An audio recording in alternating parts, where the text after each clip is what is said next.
न्याय दाबी अनुगुल एसपी द्वारस्थ हेले युवक युवक को मरणातंक आक्रमण पर थाना न्याय न पाई शेष में अनुगुल एसपी को अभियोग कले युवक।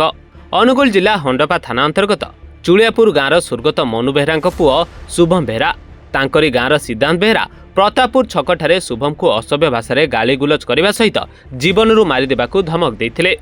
एने शुभम विरोध कर सिद्धांत एक छुरी रे पेट और हाथ को काटी देते। यह पूर्व सिद्धांत सान भाई शुभम को कार चढ़ाई मारिदेवा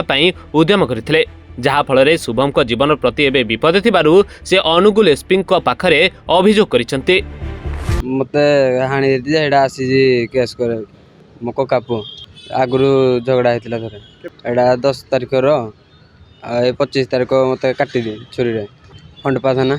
के दिन तळे 25 तारिख निया सारे देना मु गाड़ी रे बइथिली सर आइरी सेडू डाकीगिरी मते डाकीगिरी तड़कु डाकला ता गाड़ी पाकु जिंदे में जाई स्कूटी पाकु से फास्ट हाथोड़ काटी देला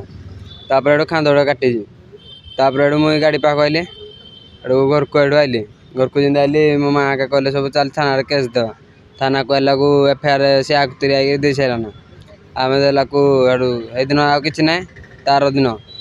डकेले हमको कहले एडा बियर माड़ होई जी नु आधार कार्ड 3टा साक्षी एरा धरि गिरी आसे से मां पो खाली छुरी रे नै आ चाहू। अनुगुल्लू Sudhakar Sahu report reporters today.